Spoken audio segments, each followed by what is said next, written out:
बस जी welcome back हो गया। अब वेलकम बैक हो ही गया है तो फिर ज़रा अपने अगले जो हमारे मेहमान हैं उनका भी तारुफ कराती चलूँ।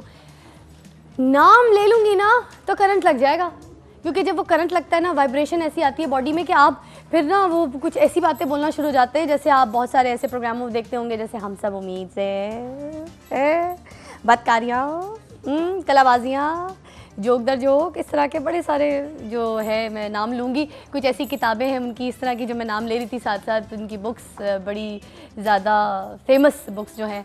और अभी हमारे प्रोग्राम में जो है आए हैं बसंत के ऊपर बात करने के लिए, और बसंत पे भी थोड़ा सा अपना स्टाइल रखेंगे साथ साथ, क्योंकि डॉक्टर साहब हैं माशाल्लाह, और MBBS डॉक्टर थे मैं इसलिए बोलूँगी, छोड़ दिया भाई, टाइम ही नहीं मिला। इतना कुछ हमारे शोबिज़ में हो रहा है, MBBS बन के बैठे रहते हैं, एक टीका लगाओ बस, खुदा मुँह खोलो, दिखाओ, अलग दिखाओ, ज़ुबान बाहर निकालो, सांस लो ऊँचा, ये सब नहीं चल रहा। अब तो इन्होंने जो आय हाय क्या बात है, इतने बड़े बड़े लोगों को सांस जो दिए ना, वो बड़े मज़े की बात है।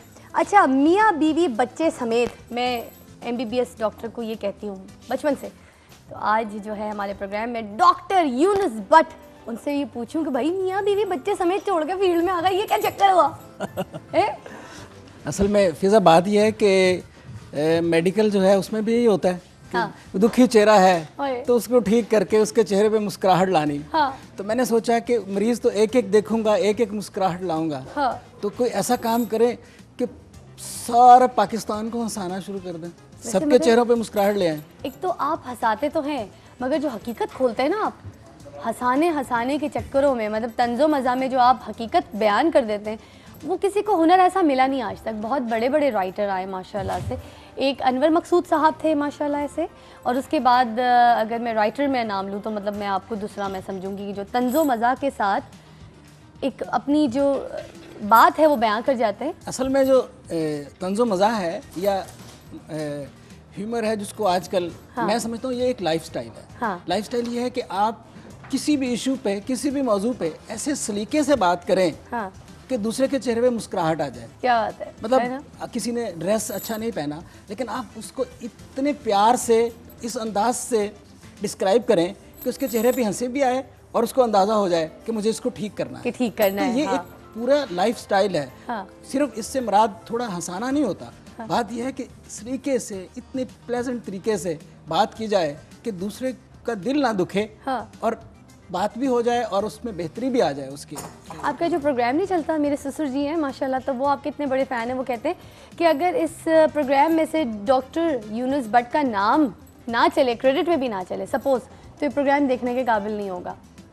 सिर्फ वो प्रोग्राम पूरा क्रेडिट आपको जाता है, पूरी टीम का जो क्रेडिट है वो भी आपको जाता है, क्योंकि जो आप लिखते हैं उसमें और जो फिर वो पोर्ट्रे करते हैं लोग उस कैरेक्टर में आके, या फिर जो परफॉर्म कर रहे होते हैं, वो इतना इजी हो जाता है कि मतलब कुछ उनको मेरे ख्याल से कष्ट करने की ज़रूरत नहीं पड़ती है जितना, क्योंकि जो आप लिखाई में आपकी जो पावर है वो पूरी चीज़ें पोर्ट्रे कर देता है लोगों के सामने। अच्छा, मैं आपको एक और चीज़ बल्कि शिकायत करूँगी, पहले मुश्ताक यूसुफ़ी साहब जो थे आपकी तहरीर में नज़र आते थे, अब इब्ने इंशा जो हैं वो नज़र आते हैं, ये फ़र्क कैसे एकदम से आ गया? इसलिए वह है कि मुश्ताक यूसुफ़ी साहब जो हैं वो अदीबों के अदीब हैं। अच्छा। और इब्ने इंशा जो हैं वो आम आदमी के अदीब हैं। सो पहले जब मैं अदब लिखता था तो मेरे यहाँ मुश्ताक यूसुफ़ी जो है नज़र आते थे, लेकिन अब मैं चूँकि टेलीविज़न के लिए लिखता हूँ, फिर मैंने अखबार के लिए लिखना शुरू किया, तो इब्ने इंशा जो हैं उनके यहाँ एक बरजस्तगी है। यूसुफ़ी साहब के यहाँ बना बनाया एक फ़िक्रा होता है, वो उस पर बहुत उसकी क्राफ्ट पे काम करते हैं और हफ्तों बाद एक फ़िक्रा तराशते हैं। हाँ। लेकिन इब्ने इंशा जो है उसके यहाँ होता था कि जैसे जो है बेसाख्त का फ़िक्रों की जो है ना वो रिमझिम हो रही है। तो वैसे आपको फ्री ग्राउंड चाहिए होता है जब आप लिखते हैं? आप लोगों से क्या बोलते हैं कि मुझे फ्री ग्राउंड दो, या फिर मैं आपकी मर्ज़ी से लिख देता हूँ? किस तरह का? देखिए, मैंने हमेशा जब भी लिखा अपने लिए लिखा, और इसीलिए मैं इतना ज़्यादा इसलिए लिखता हूँ कि जब आदमी किसी के लिए लिखता है ना तो फिर किसी स्टेज पे आके थक जाता है। आजकल बड़ी मशहूरी चल रही है, आपका एक ड्रामा आपने लिखा है शायद, जो कि पता नहीं है लड़की उसमें SP वगैरह कुछ बनी हुई है and all that, I don't know, कुछ किस्सा मुझे ज़रा इसके बारे में मतलब बताएं, ज़रा एलैबोरेट कीजिए कि क्या। बस वो एक उस पर काम कर रहे हैं। हाँ। हम जो है थोड़ी सी एक ऐसी खातून जो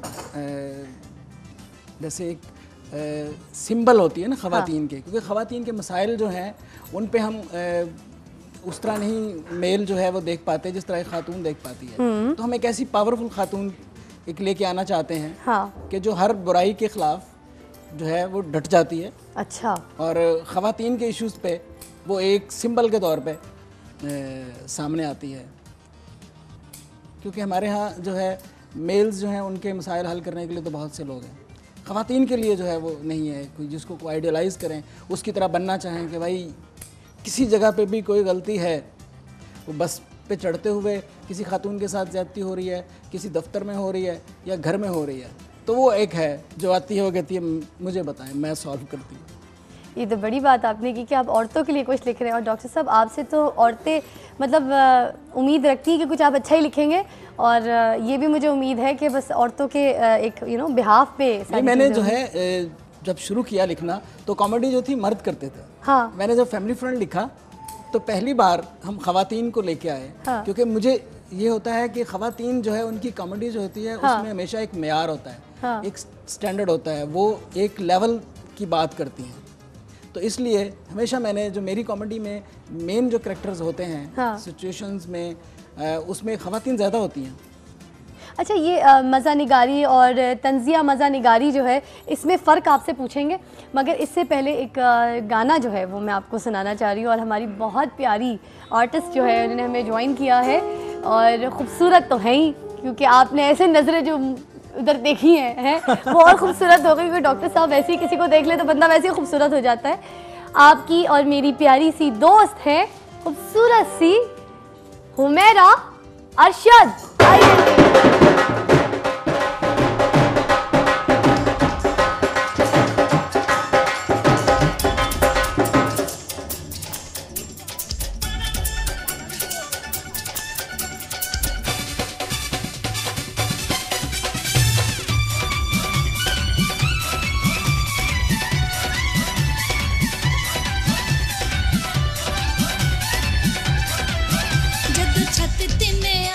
सिटी ते सिटी वज्जी, सिटी ते सिटी वज्जी, सिटी ते सिटी वज्जी।